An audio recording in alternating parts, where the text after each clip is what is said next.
Welcome to this webinar, and I'm going to this is Rich Pirog with the Center for Regional Food Systems. I'm turning things over to our moderator, Renee Wallace.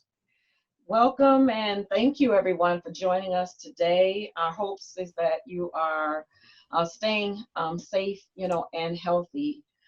Today's webinar on racial equity in the food system, perceptions, reality, and the road ahead is being co-hosted by the Racial Equity in the Food Systems Work Group in partnership with the MSU Center for Regional Food Systems. The webinar is being recorded, and the presentation deck and the recording will be emailed to all of you as registrants to the webinar. As food systems educators and organizational leaders, you may be asking yourself some of the following questions. Are we really making progress in reaching our equity goals in our organizations? What's limiting us from using an equity lens in our work? What are we most interested in learning more about, and why? And what are the examples that illustrate that we're operationalize our learning to inspire us to go further? During this webinar, Rich Pirog will share provocative findings from our national survey of REF's webinar participants from last year that are going to ground this very thoughtful discussion based on these questions that I just talked about. To help catalyze that discussion, Rich will be joined by three members of our steering committee, Aurora, Dwayne, and Rachel, and I'll introduce you to them, and our special guest, Paul Taylor, who will offer some insights into what these findings will tell us, and they'll share some examples where projects and organizations are operationalizing equity in their everyday work. And that discussion will be followed by a Q&A session. So this webinar is being hosted by the Racial Equity in the Food System Work Group. We are a national community of professionals from Extension as well as community stakeholders. And what we really endeavor to do is build racial equity within the food system, mainly through connecting, through learning, through collaborating, to facilitate change. That's our purpose, and external change, internal inside of our organizations and external within the communities that we live and serve. As you can see, we are hosted and funded by the Kellogg Foundation as well as the regional system. I'd like to introduce you to some of our members, if you would flip. So our membership is very diverse. The folks you see pictured here are the members of our steering committee. They include representatives from each of the cooperative extension regions, and we invite you to learn more about our members and the work we're doing as you visit our website, and there's a little more information about them there. To get us started today, I want to introduce you to our first discussant, which is Rich Pirog.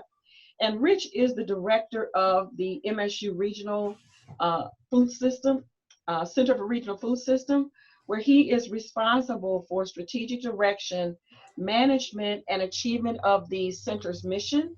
He's also a member of REFS, and this work fits in the center's focus on food system, infrastructure planning, and policy. With that, Rich.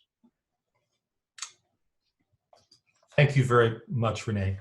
Those of us with the Racial Equity and the Food System Work Group Committee want to just take a moment and honor and acknowledge the work all of you are doing to address food system challenges related to the coronavirus pandemic. Wish you and your coworkers, your partners, and your families peace and health. We also want to acknowledge and wish to shed light through this webinar and the work that we do on the racial disparities that are already present and are being made all the more obvious through this pandemic. So that leads us to our poll question, which is about the pandemic, and before we get into the actual presentation, so I'm going to cue that up. Here is the poll question. I'm going to actually launch the poll. You'll see it on your screen. Please take the poll. The question is, to what extent do you perceive that leaders in your state or province, there are some registrants from Canada, understand the equity implications of the coronavirus pandemic? To a great extent, to some extent, limited, to no extent, do not have a perception on this question. Just a case in point, I'm aware here in Michigan, the governor has created a task force on racial disparities that are evident through the pandemic, and I'm aware that other states have done so or are considering doing so. We'll just take a few more seconds and then we'll end the poll.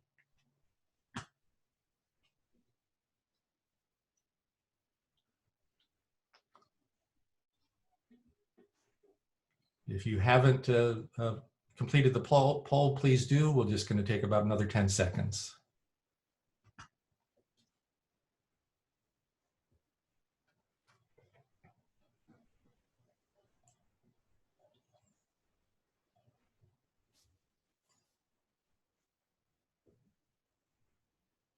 Okay, thank you very much. I'm going to end the poll. And just to sharing the results here, you should see on your screen only about 10% perceive that leaders in their state were understanding these implications to a great extent. The vast majority said some extent. About a quarter said limited to no extent, and only a very small percentage said that they didn't have any perception on this question. Okay, and we're going to turn that off and we're going to proceed. So over the past 2 years, the Racial Equity and Food System Work Group has hosted 6 webinars. This is our 7th. Those first 6 webinars covered a number of different issues. You can see them here. We had over 3,000 unique registrants in all 50 states, in Canada and the UK. And it provided us as a committee a starting place to learn more about the inequities that we have in our food system and to continue dialogue among the registrants, which includes a number of different types of organizations and occupations. The registrants also have provided us an opportunity to take stock of what we perceived and what we're learning and where we're going in this work through a survey that we did as part of our own grant obligations, but it really has given us much more insight, which is why we wanted to share these results with you all. So what I'm going to share with you is only a small sliver of the survey results, enough to set up the reflection by the discussants. We want to limit time in this part and want to not only hear from the discussants, but hear comments you have when you think of when you see some of the results here, which may be surprising or at least interesting or curious to you. So just a bit of background on the survey itself. There were 14 questions in the survey designed to provide some feedback on the previous webinars, topics for new webinars, and support. But we also asked some questions about perception around progress on equity issues and equity goals in the food system and where you wanted your organization to go. We did this back in December and into January. We had about 2,800 unique emails that we sent to. We had about a 25% response rate in over 700 people, which is quite good. So just a little bit about the demographics, and then we're going to go into some of the more of the perception responses. You can see here that this is our organizational affiliation responses, and this is pretty typical of what we are seeing in any of our webinars, with about 40% land-grant university, but about a third from nonprofits. State, local, and federal agencies would be the next highest, and a small percent of non-land grant public universities and private universities, some for-profit businesses, and some other like farmers, K-12 educators, and writers would be examples. Okay, we're going to talk a little bit more about the demographics. Here, nearly 50% of the respondents to this are in the early to mid stages of their adult careers. More than 80% of the respondents identified as female. More than a quarter identified themselves as persons of color. It's also important to note here, as you look at that pie chart on the right side, for other, that the majority, but not all, but the majority of those that are in the other category include Native American respondents. So before I share the next piece of information that looks at whether respondents have some type of working definition or a racial equity statement, It's important to share this because there, our perception is that there really isn't a definition of racial equity that you can use universally, and that definition is going to vary in over race, over culture. And this quote, which comes from a colleague of mine at Michigan State, who's a professor of philosophy and also a member of the Potawatomi Nation, I think is very, very elegant and succinct. When I've asked him to talk about equity, here's what he has shared with me. Different cultures, life experiences, and social situations have their own philosophies, concepts, and practices of relating to equity that are unique. There's no such way to anchor equity in any one language or cultural usage. So the topic of equity requires cultural, experiential, and social pluralism. And put just a very brief definition of pluralism, which is something we hear about, but I think is very important in this context, is of where two or more states or sources of authority coexist. And this idea of power sharing across race and culture has always been really at the heart of why we have the problems that we continue to have, both from an economic and social and economic cultural standpoint in this country. So I just wanted to share that. We're not going to try to give you a definition of racial equity in these slides. So the first is the respondents' idea of their perception of either a working definition or a racial equity statement. And what our respondents have told us is about 30% said they had some kind of working definition or some kind of statement that they put together. About a quarter of respondents didn't know if they had one. About a quarter of the respondents said no. And when we broke this out by organization type, government agencies more than nonprofits, land grants, and universities, if you look at the 4 pie charts at the bottom, they were the most likely to have some kind of definition. The next thing that I wanted to share to characterize some of what we are saying as priorities in learning is a question on top priorities in equity in the food system. We gave folks a choice of about 6-7 choices. These were the top 3: learning how to use a racial equity lens, understanding and addressing issues of racism in the food system, and understanding issues of racism within my own organization. However, taking a deeper look at this same question and doing a crosstab and separating out responses by white respondents versus persons of color who responded, we can see some differences here. And this again may be is the first of several examples of what may interest you of why we're seeing some of these differences. Maybe you have comments that you want to share in the Q&A as well as questions.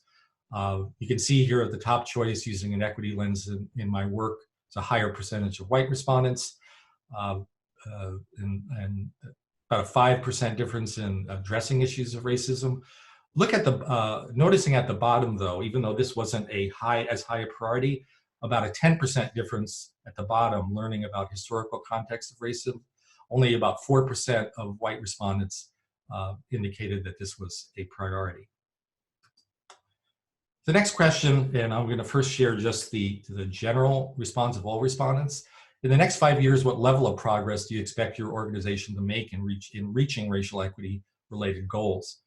And you can see here that about a little less than a third said significant progress, more than half said some progress, and about 10% said little to no progress. This was, we did a deeper dive on this in a crosstab, and there's some really interesting differences here that we wanted to lift up and share with you. And again, you may have some ideas or perceptions of why these differences might be. When asked, again, this is the same question: what level of progress do you expect your organization to make in goals in the next 5 years? You can see almost that nonprofits are more than twice as likely than land grants to perceive significant progress. And that's further reinforced if you look at and I've circled them in red, for little to no progress, it's much higher with land grants than it is with nonprofits.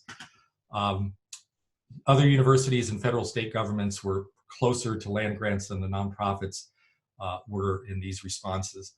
Also, wanted to note, you'll see this at the bottom of this slide, that the same question when we broke it out and we looked at significant progress and by race, 35% of those that identified as persons of color said significant progress versus 28% for white. I do want to, again, not make any kind of sweeping generalizations about this information. And I hope this will give us some pause for some thought and reflection.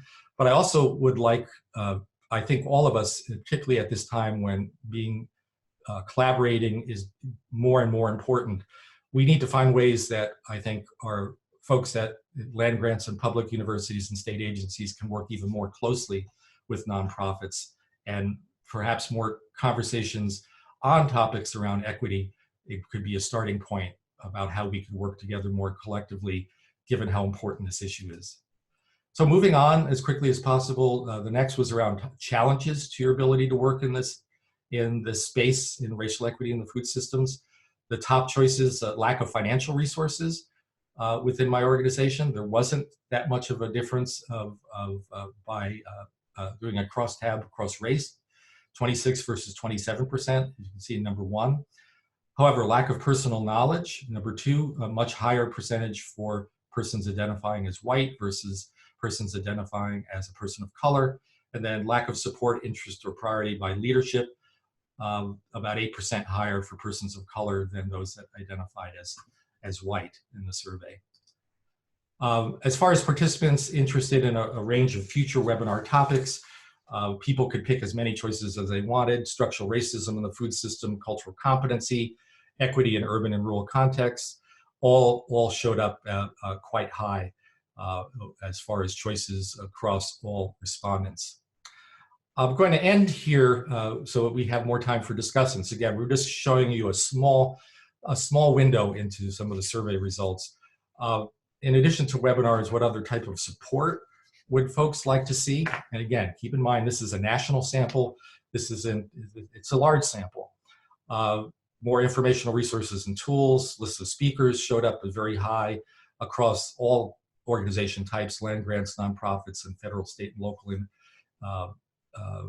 agencies. But mirroring what we saw in that earlier question about what we would hope to see in equity goals within our organization in 5 years, you can see that what I have circled here in red is that land grants were a bit less likely to want more information about developing an equity plan in their own organization than nonprofits. Again, I'm making a perceptual linkage here between the two of wanting more of that kind of information and wanting that plan. So that is the last slide. I just want to say that the Racial Equity and Food System Group will use this information to inform its future work. And we hope this has stimulated some thinking that you're going to hear reflected back here, both from the standpoint of comments about the survey, and then, as Renee shared, how folks are operationalizing equity in their organization, and also particularly in this time of the pandemic. So with that, I'm going to turn things back to Renee to introduce our discussants and to further dig deeper into what's been shared here and the perceptions of our really great group yet we have of discussants. Renee? All right, and thank you, Rich. That was really a great snapshot and get us started with the conversation. I'm going to introduce our discussants in the order that they're going to speak, and I just want to remind our guests and participants to put your questions in the Q&A, and we'll keep tabs on those as we go through. The first three of our discussants are actually members of the Racial Equity in the Food System Work Group, finally known as REFS, and they'll be joined by a special guest. Our first presenter will be Aurora Buffington, and Aurora is a specialist in public health nutrition for the University of Nevada, Reno Extension in Las Vegas, where she oversees food systems programming, emphasizing its interrelationship with health and nutrition. She serves on the State of Nevada's Council for Food Security and chairs the Southern Nevada Food Council. She'll be joined by Dwayne Wharton, who is formerly the Food Trust. He was formerly with the Food Trust, where he helped to lead local, state, and federal policy efforts. He is a health and equity advocate and just started his own independent consultancy called Just Strategies, where he provides coaching, training, and facilitation services, as well as public policy support. Dwayne is also a Robert Wood Johnson Foundation cultural and health leader. Rachel Linvall is our final REFS member who's speaking today. And after 10 years of working with the South Dakota State University Extension, facilitating community development centered initiatives around food access, small scale agriculture and health on the Rosebud Reservation, Rachel recently transitioned to coordinating a new SDSU residential educational program for the university students in the far west Black Hills of South Dakota. The WISPAN Leadership and Sustainability Certificate Program will be conducted for the fall semesters coming up in partnership with a site at the Crazy Horse Memorial. We want to congratulate Rachel on her new role. And our special guest is Paul Taylor. And Paul is the executive director from Food Share in Toronto. He's our first international guest as a webinar participant speaker. And Food Share is one of Canada's largest food justice organizations. Paul grew up in a low-income household where he experienced poverty, food insecurity, and shame that is far often bestowed on the materially poor. So he has a perspective about this topic that we're talking about today. Please join me in welcoming and thanking each of our speakers for joining us and being willing to share from their experiences today. So with that, we're going to invite Aurora, who is our first speaker. Thank you.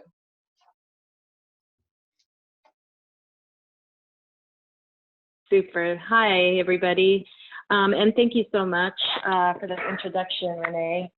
I really wanted to reflect on the top challenges that limit your ability to work in racial equity in the food system. And the top challenge was lack of financial resources, which I don't think, is a big surprise for most of us. However, when it comes to the second challenge, which was a lack of personal knowledge on how to move forward, there was a big difference between the responses prioritizing this between white and people of color.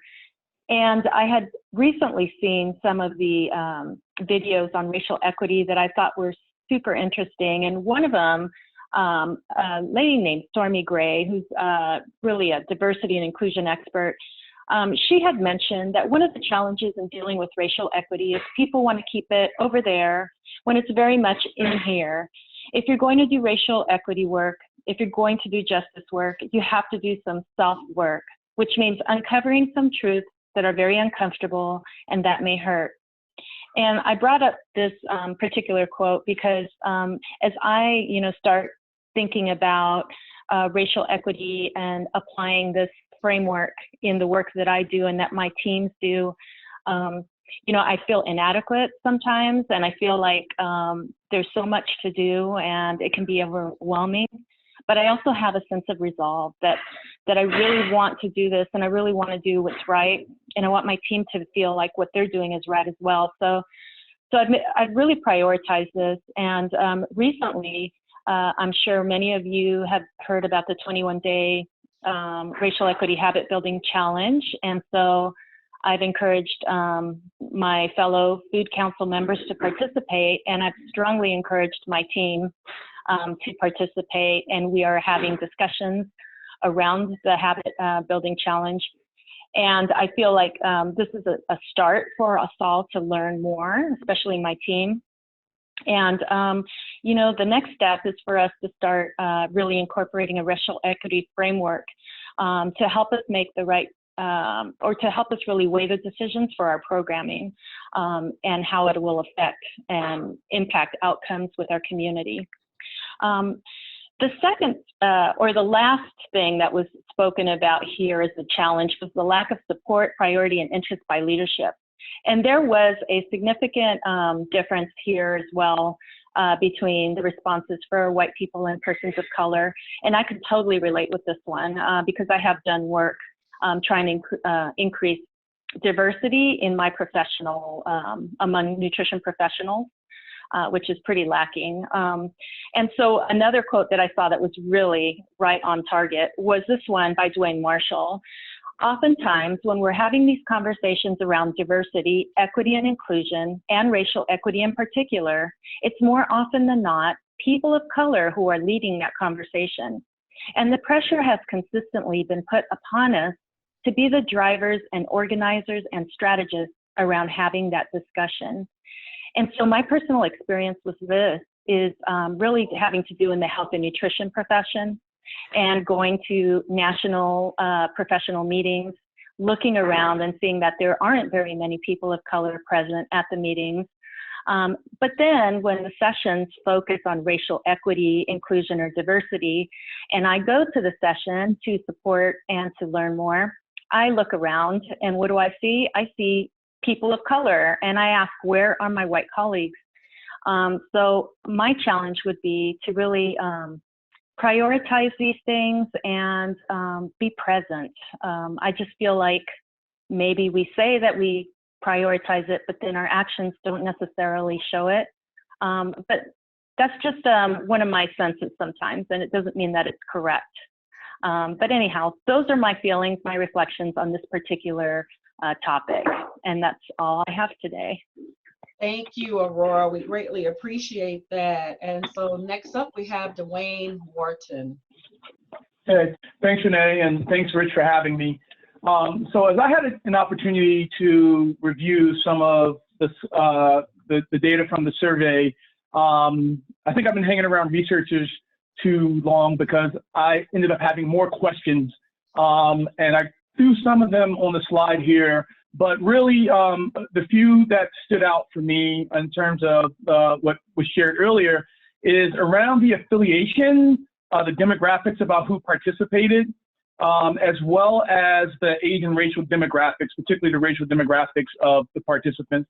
So when you look at the order in which we had the most participants in terms of their affiliation, we see that land grants, institutions, then nonprofits, and then non-land grant institutions were most represented. And then we had some policymakers at the local, state, and federal. Then that was the other category. And even below that is where we had the business community. And it was mentioned that it was, for-profit businesses, including consultants like myself. So what is true, what I saw as being absent, of course, is the food workers and particularly around COVID right now, like who's actually working to make sure that, folks like myself and my families and lots of us are made whole, people who are delivering the foods, people who are working in the retail industry still, serving fast food and, in supermarkets and still staffing farmers markets and growing the food, et cetera. And what COVID has shown us is, something that we should have already known. The question that Rich posed as we started this around whether or not the policymakers understand the equity implications, and I put on the lower end of that because I don't believe that we truly have representatives that do understand. If that was the case, I think people who are working in jobs that are lending themselves to make them more vulnerable to this virus would be made more whole. So we know that those jobs have lower income to begin with.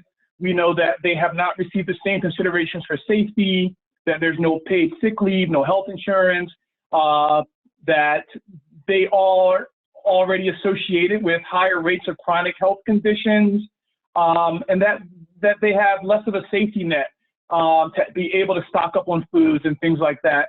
And these aren't new issues. These existed prior to COVID, but they're being elevated. So if we're talking about racism within the food system, we have to look at the historical implications. We have to look at the conditions that have currently been in place? And then how do we get out of that? And that's where the questions really come in. So are we going to be fighting for 15? And we're going to be making sure that people are really made whole in terms of health insurance and paid sick leave, not just now, but to move forward. And the other piece is around racial demographics. And only 12% of the participants were African American, and then the others represented a whole other 5%. And for me, equity is in the process as well as the outcome is having people who are most impacted by these issues leading that work and at the center of it, and also having the biggest benefit and gain in the end. So we just have to be more inclusive with our workers and who's at the table having these conversations, as well as people of color actually leading this work. Wonderful. We want to thank you for that great conversation starter there, Dwayne. We'll have Rachel up next. Thanks, Rachel Limble. Good afternoon. I have the privilege today of having a safe place to shelter, enough food and supplies, and not seeing any of my immediate family suffer. I want to recognize that that's not the case for many people. I have choices. I have the privilege of making choices.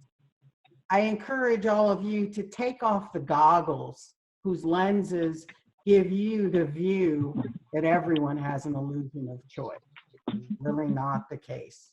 So this is actually not my topic today. I'm going to talk a little bit about operationalizing some of the things that we've been doing, and a little bit of a positive face on ways that some great groups and individuals are making some differences. I'm lucky to work with the people that I do and to see progress in my state of South Dakota. If you look at my slide, Wokini, the Wokini Initiative is in the middle there, and Wokini means a new beginning. And if you want to know more about the Wokini Initiative, we talked about it a year ago on a webinar in April, and I encourage you to check that out. Dr. Barry Dunn, who's kind of the architect of that, took that opportunity to speak about it. But Wokini has a good place at the center because not only does it bring forward a financial stimulus for indigenous communities and students in South Dakota, but it also has been able to put a focus on issues. So the other two on the opposite sides of my slide are some examples of programs that we've been able to accomplish through the lens of the Wokini Initiative. I'm going to talk to you about them briefly, and then I'm going to tell you some of the commonalities there. So the Lakota Food Sovereignty Group hosted the first annual Lakota Food Summit this past February. We were really lucky to be able to have that in February and not in March as we had originally planned. And it was a great partnership between tribal colleges and other organizations and SDSU's Extension and Wokini Initiative people. We had a 2.5-day conference for youth and adults that focused on growing, producing, distribution, and traditional knowledge of food. It was a long time in coming, and that's important to note. Years in the making. SDSU was there for a lot of those years, and we lent our expertise, but it was when it was needed, but only after determinations that we didn't have someone else, a local presenter. We had respect for our constituents, and that's something very important. The other program is something that's, as Renee mentioned, this is brand new, and it's another partnership. This is a partnership between Crazy Horse Memorial Foundation and South Dakota State University. It's an experiment in indigenizing a curriculum and learning together as a cohort, weaving together sustainability and leadership in an immersion situation. So again, a lot of our funding kind of comes back to Wilkini putting that initiative on there. So finishing up, I'm going to tell you the commonalities here are partnerships and coalitions with grassroots and local groups. And one of the things to think about is respect for communities, awareness, and that they have the awareness and the ability to ideate their own solutions. The other thing I'd say is that we need to be there, embed yourself in the community. Listen more than you speak. Sometimes people just want to be heard and not fixed. Be aware of that illusion of choice. Sometimes a bad choice for us is the only choice for someone else. And avoid the savior complex. Look for how things can sustain with or without you. And finally, I'm going to say to be patient. Life cycles don't often match grant cycles. And those of us in education have a tendency to look at that when we evaluate. Grants over, what did we do? So try and share that with those who evaluate you. Thank you very much. Thank you so very much, Rachel. Great job there. And our special guest, Paul Taylor, will be our final discussant. Paul? Hey, thank you so much, Renee. I have to say I'm super honored to participate today. I've been a bit of a fan of the work group's work, so really honored to be your first international guest on one of these webinars. So as was mentioned earlier, I work at an organization called Food Share Toronto. So we're a food justice organization. And I want to note that I'm just one of many who work at Food Share. I have some amazing colleagues who work tirelessly to advance our mission, which is good, healthy food for all. We work across the city of Toronto, every corner. You know, we're involved in things like student nutrition. So we collaborate with a few different partners to provide school meals for over 200,000 students in the city of Toronto. We also do a bunch of workshops and a lot of work in schools, some food literacy programs in schools, all with a food justice lens. And we've got some amazing educators on our team. We have a number of what we call good food markets, so affordable produce markets that are community-led, and we provide that support to the community. There are about 50 of them across the city of Toronto that we support. And then we also work to develop community food assets, so these markets, as well as things like market gardens on public land and the like. So I've been at Food Share, actually, I think in a week or maybe in a couple of days, actually, it'll be 3 years. And I think back to when I first started at Food Share, and one of the first things I did was really tried to have conversations with as many of my colleagues as I possibly could to get a sense of where the energy existed in the organization, where people's passions were, what got them excited and made them want to get up and get to work in the morning. And there were kind of two key themes that really emerged for me. You know, a real commitment to food justice and a recognition that in Canada, unlike unfortunately in the US, that Canadians have a right to food. So one of the things we started to work on was, and it took a while, but we developed a food justice statement. And it can be found on our website. But I think what was really groundbreaking for us was that as a part of our food justice statement, we had to acknowledge what food justice meant to us. And to us, it meant acknowledging that things like colonialism, capitalism, white supremacy, and patriarchy are some of the organizing principles that are embedded in our current food system, and that, of course, work to shape who gets a seat at the table and who experiences the most food insecurity, and also who gets a seat at the solution-finding table or the boardroom. So we've decided that we really can't advance our work without that understanding and that commitment. So I'm going to just outline some of the ways that food justice pops up in our work, or what it looks like in our work. And I think one of the first things is that I think many of us, and as I listen to some of my colleagues and the relationship that they have and that I have with some of our funders, I find that we're not afraid to bite the hand that feeds us, you know? And I think that's something that's far too common in the nonprofit sector, that we're afraid to push organizations or bodies that fund us. And I think that's where we see some change. So a number of things. So we developed something called a supportive partnership platform, where as a large organization in kind of the food security, food justice space, we made a conscious decision as to how we would deploy some of our resources. And we said, you know, we know that power isn't distributed equitably in society. So there are a number of folks racialized folks who don't have access to the same types of resources to solve problems or to address issues in their communities. So our supportive partnership platform has us leveraging our resources and our experience to support groups as their trustee as they work on issues that are important in their communities. We also developed an Indigenous Advisory Circle it's a 9-member group that provides advice to us on our programs, our policies, and kind of items relating to our advocacy work, advancing reconciliation and partnerships with other Indigenous groups. We also launched a 60-member advisory committee, or worked out to become a 60-member advisory committee. We bring folks together, provide dinner, childcare, and all of that. And they've been instrumental in helping us advance things like our strategic plan and, of course, our food justice statement. And so a couple of other things we've introduced organizationally. We provide a childcare subsidy when there are meetings that happen outside of work hours, because we know that of course disadvantages folks with children, especially single parents. So one of the things we kind of wrestle with is we recognize that our work is important and valuable and is having impact. But we also know that charity isn't the answer to the issues that we're working on, like poverty and food insecurity. So we've committed to really working to do what we can to tackle systemic inequities like racism and white supremacy, which of course begins internally, as has been mentioned before, and in the broader movement in Canada.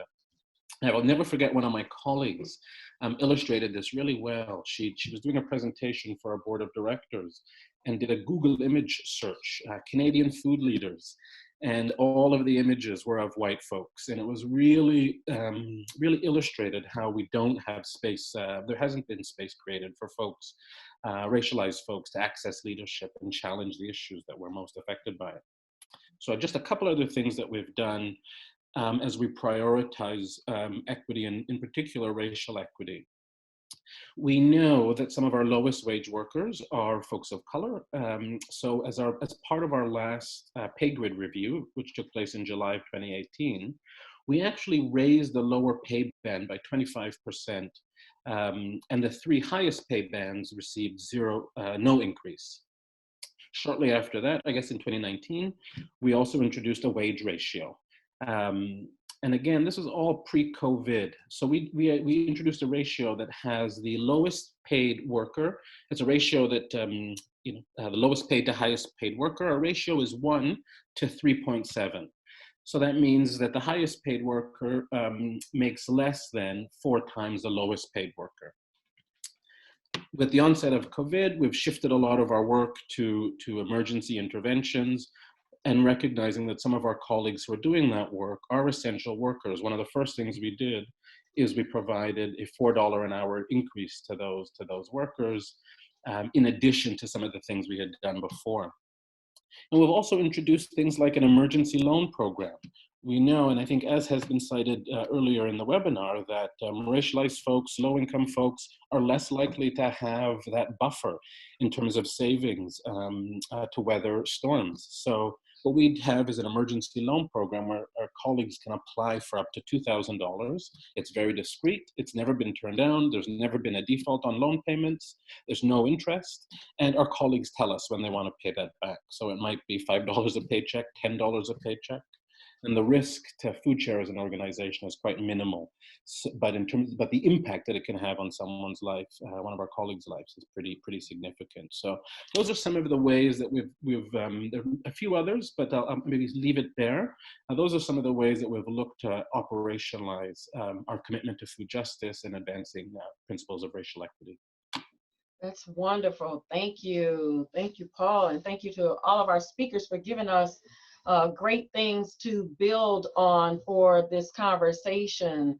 Going to start the Q&A now, and we'll begin with a question that we received from Nicodemus Ford, and when he registered for the webinar today. And Aurora, I'm thinking that this might be one that you could respond to first if you'd like. The question is that during these times, how can local food policy councils work to coordinate efforts to increase food access and food growing opportunities for historically marginalized and low income people and groups. So I'll lob that to you, Aurora, first, and if there are others who would like to join in when she's done to respond. Great. Well, I think first of all, we have to be sure that we have, people of color on the Food Council, right? I mean, and that is somewhere where many of us can make improvements and really reach out and work in that direction. But I think also having a conversation and inviting people to the table to talk about what's going on in the current situation is very helpful. I mean, if you happen to have a Food Council meeting, you can invite people to share what's going on currently just to become more aware of the issues, at least to get a pulse of what's going on around you. If at the very least you can do that, right? I think that's a start. Others, anyone else want to respond to that particular question? Yeah, thanks, Renee. I think one of the things that I'm seeing that's very interesting is that communities are responding to this, and I think some of those changes might become more on a permanent level. There's increasing interest in producing one's own food because it is difficult to acquire, and people have this sort of never again mentality. So I'm seeing a lot of questions about meat, local meat producers, and I'm seeing a lot more interest in garden production than one might normally see at this time. So it'll be interesting to see how those changes sustain. Yeah, that is interesting, right? Because even before the pandemic, where were we headed, in terms of what people's interest is in this area. There's a question in the, go ahead, Dwayne. Yeah, one quick thing, I'm involved in our local food policy council, and one of the struggles we've had is around participation by community, that the meetings are typically held during the daytime in Center City, and the members are largely people who work within food agencies and government. And community representation has really been a struggle. What this period has been helped us in doing is going offline and alternative hours and using technology and media platforms to reach more people. So the conversation is beginning to change because we have actual community representation that was really left out of it prior to this. So something to build on for sure. Yeah, we found the same thing in Detroit. We had to hold meetings sometimes in the evenings in the community as opposed to in the same place all the time, and that was helpful. Paul, you want to jump in also? Yeah, I just wanted to add, yes, I think it's important to have folks of color at Food Policy Council meetings, but it's also important to make sure people in positions of leadership are prioritizing the things that folks of color are bringing up, one. Two, but also looking at access. There's a Food Policy Council here in Toronto, and a little while ago, there was an introduction of bag checks and increased security, and folks of color were saying, this is not okay. And there was an unwillingness to make shifts. So I think listening is key.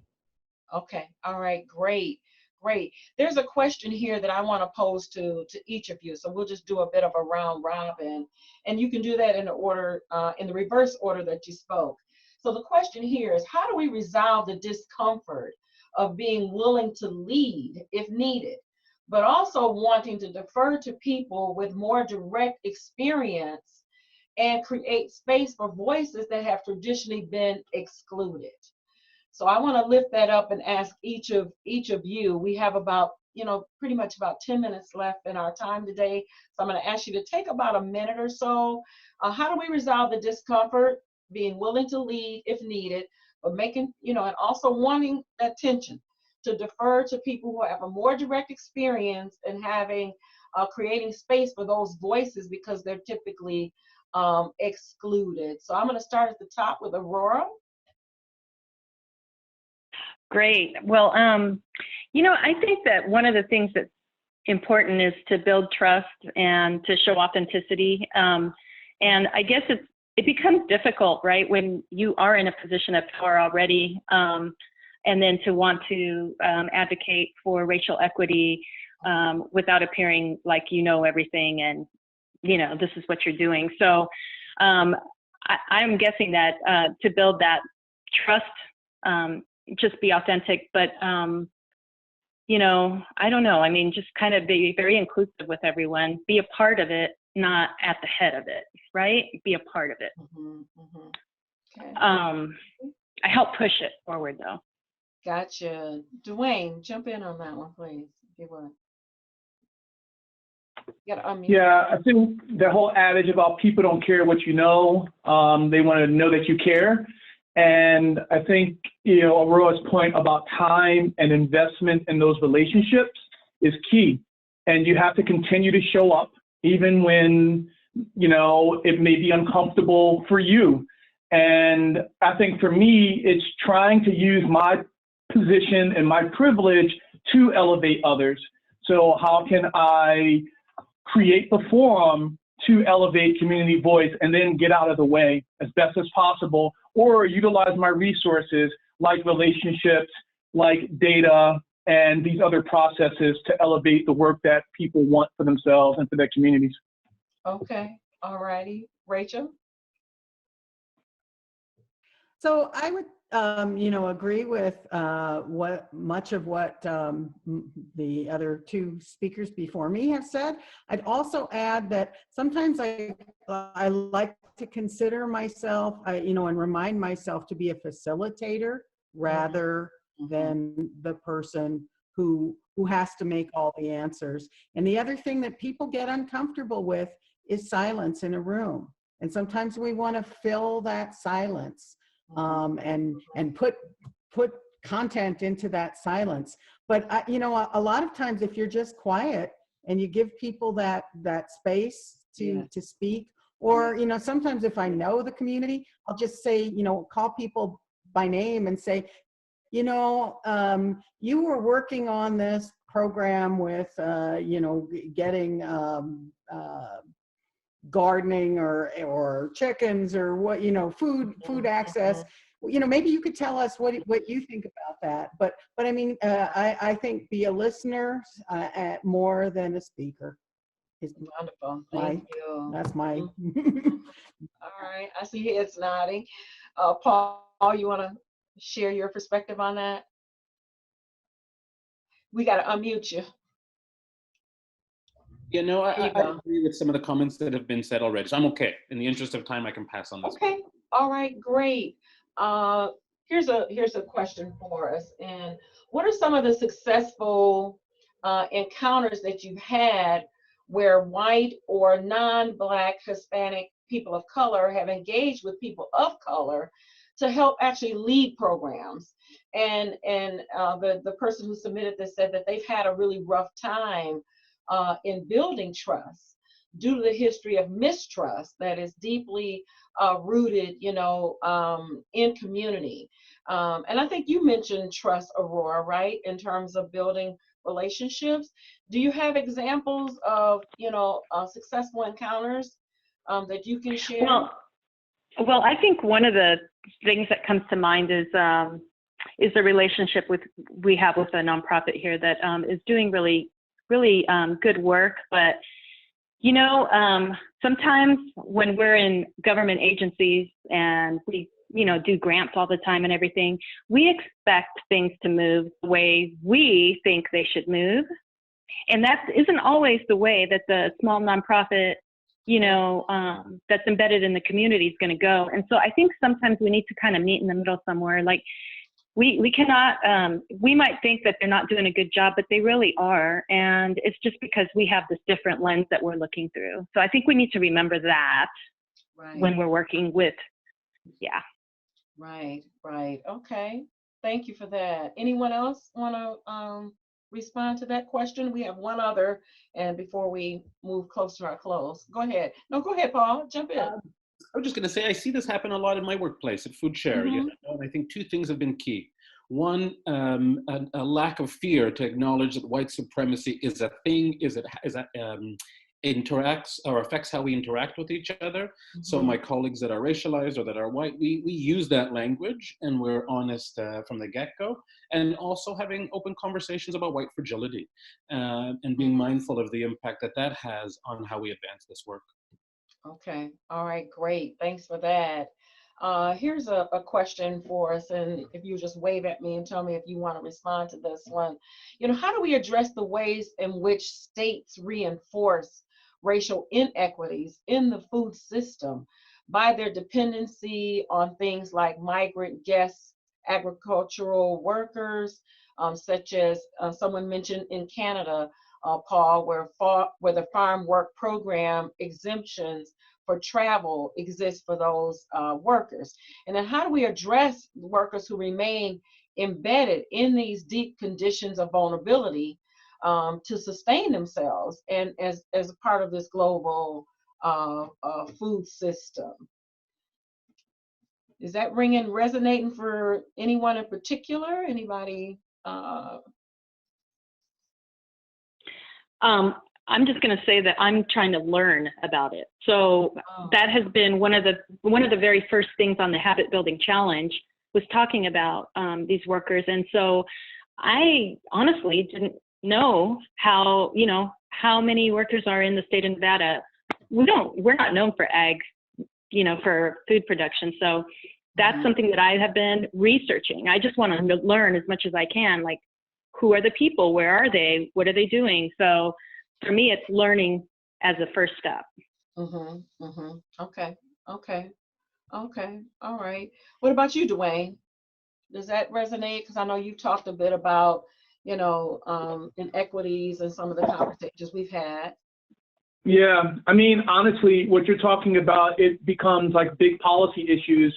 And I think we are so worried about the implications of getting our hands dirty that we stay in our lanes, and that we are not willing to put the work in to learn about these issues, and also to help to advocate and support for issues in a ways in which we know are going to lead to more just outcomes for people. We know all this. It's just a matter of being willing to carry the water for these people and for these issues. I like that. Get out of the lane and be willing to carry the water. Thank you. Thank you for that. Thank you. Anyone else want to weigh on that before I turn it over to Rich to give us some, closing remarks today? Okay. All right.